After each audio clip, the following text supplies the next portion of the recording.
안녕하세요. 노아입니다. 오늘은 우리나라 영어 공교육에 대해서 잠깐만 알아보도록 하겠습니다. 뭐 꽤나 무거운 주제인데요. 여러분들 제가 어릴 때부터 느끼던 점을 말씀드리는 것이오니 그냥 가볍게 봐주시면 감사할 것 같고, 영어 공부를 좀 재미있게 해보고 싶다라고 하면 여러분들이 이런 특징들을 미리 이해를 하고 가면은 더 도움이 되실 것 같다라는 생각에서 촬영을 하게 되었습니다. 자, 그러면 영어 공교육의 특징 첫 번째입니다. 첫 번째, 빠밤. 첫 번째는 우리나라 영어 공교육 같은 경우는 영어를 언어가 아니라 과목으로 봅니다. 자, 영어는 기본적으로는 언어죠. 그리고 언어는 뭐다? 이제 소통의 도구입니다. 이 소통이란 두 가지 영역이 있는데요. 첫 번째는 전달과 두 번째는 이해가 있다라고 생각을 하시면 될 것 같습니다. 전달은 내가 하고 싶은 말을 하는 것이고요. 그죠? 그래서 speaking, writing. 이해는 이제 저 사람의 말을 받아들이는 것이죠. 그래서 reading, listening. 이 네 가지 영역이 모두 다 공부가 되어야 이제 언어로서 영어를 공부한다라고 볼 수가 있는 것인데요. 근데 우리나라에서는 영어를 과목으로 봅니다. 자, 그래서 그 과목 자체가 어떻게 되어 있죠? 좀 가르치고 채점을 하기가 쉬워야 됩니다. 자, 그렇다 보니까 점점 더 리딩 쪽으로 가는 것이죠. 그래서 이 리딩 위주로만 아마 공부를 하시게 될 거고, 그리고 이런 부분들은 사실 나머지 영역들에 대한 어떤 이해력이 좀 많이 아쉽게 되는 결과가 나오게 됩니다. 그래서 여러분들이 만약에 영어를 정말 언어로서 공부를 하고 싶다, 정말 잘하는 영어를 공부하고 싶다라고 생각을 하시면 이제 어느 정도 주변의 도움을 받으시거나 아니면은 적어도 이 영상을 보시면서 이 리스닝, 스피킹, 라이팅에 대한 니즈를 반드시 파악을 하셔서 시작을 하시면 제일 좋을 것 같습니다. 가장 좋은 건 네, 우리나라 공교육의 두 번째 특징에 대해서 알아보도록 하겠습니다. 자, 바로 두 번째 특징은 이제 빈칸 채우기의 빈도가 정말 많다는 겁니다. 자, 그래서 우리나라에서는 영어 본문을 통째로 암기를 한 다음에 거기에서 이제 어떤 빈칸을 주면 그걸 채워넣는 것을 가지고 연습을 하죠. 자, 근데 이 빈칸 채우기의 빈도가 많다는 것은 사실 영어 실력 향상에는 정말 실효성이 크게 없다라고 생각을 하는 게 제 의견입니다. 왜 그러냐라고 말씀을 드리면, 이 빈칸을 채웠다라고 해서 뭐 당장에 점수는 받을 수 있지만 그 영어 본문 자체를 암기를 해서 빈칸을 잘 채울 수 있는 능력 자체가 뭐 사회에 가서 얼마나 실효성이 있는지는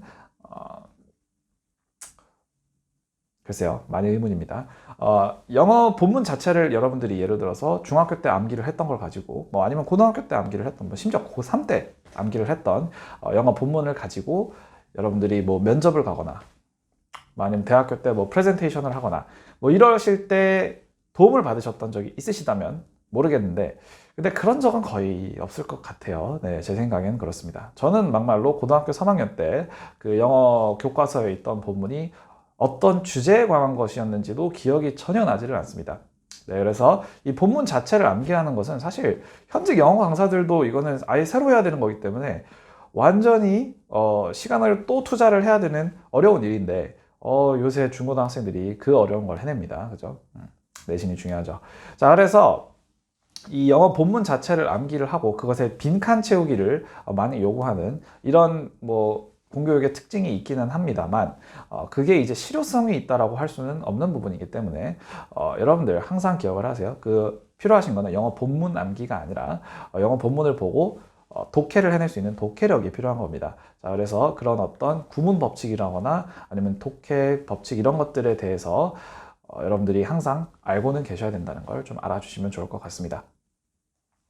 자, 영어 공교육의 세 번째 특징입니다. 자, 세 번째 특징 같은 경우는 실습의 기회가 적다라는 겁니다. 물론 이제 영어 뭐 학교 끝나고 이제 뭐 방과 후 실습 뭐 이런 거 하면서, 방과 후 교실 이런 거 하면서 원어민 강사분 오셔가지고 이렇게 뭐 말도 해보고 Hi, nice to meet you, how are you 뭐 이러면서 뭐 해보기는 하겠죠. 근데 사실 그것조차도 이제 아이들의 참여도가 그렇게 높지는 않고, 그리고 거기에서 실제로 그 방과 후 교실이 좋다는 걸 알지만 뭐 수능이나 모의고사 아니면은 뭐 내신 점수 챙기려고 학원을 가기에도 정말 급급합니다. 네. 그래서 그 실습의 기회 자체가 굉장히 적다는 게 또 아쉬운 점으로 작용을 하는데요. 이 실습 자체를 더 많이 할 수 있어야 나중에 쓸 수 있고 할 수 있는 영어가 되는 건데 그런 부분들은 좀 많이 아쉬운 것 같다. 근데 그런 부분이 사실 이 공교육이라는 거는 너무나도 이제 스케일이 크기 때문에 한 번에 단기적인 어떤 극적인 변화가 생기기 어렵다는 거는 저도 잘 알고 있습니다. 다만 이런 실습의 기회가 자체가 좀 적다라는 거는 우리가 이해를 하고 가야 개인의 입장에서 공부를 할 때는 영어 실력 향상에 좀 더 도움이 되지 않을까라고 생각을 해서 제가 이제 이렇게 영상을 촬영을 하게 되었습니다. 그래서 좀 더 실습의 기회를 찾고 싶으시면 뭐 학원을 다니신다거나 아니면은 이제 주변에 외국인 친구를 사귄다거나 하다못해 그냥 혼자 영어로 여러 번 이제 팝송을 불러보는 것도 정말 도움이 됩니다. 그래서 이 실습의 비중을 여러분들 영어 공부에서 높이시는 게 굉장히 중요한 어떤 학습 방법이 되겠다라고 생각을 좀 해주시면 좋을 것 같습니다. 그래서 오늘은 우리나라 영어 공교육의 특징 3가지를 알아보았는데요. 이 3가지를 미리 이해를 하고 여러분들이 영어 공부를 시작을 하셔야 영어 실력 향상에 도움이 된다라는 걸 조금 알아주셨으면 합니다. 이상 노아였습니다. 감사합니다.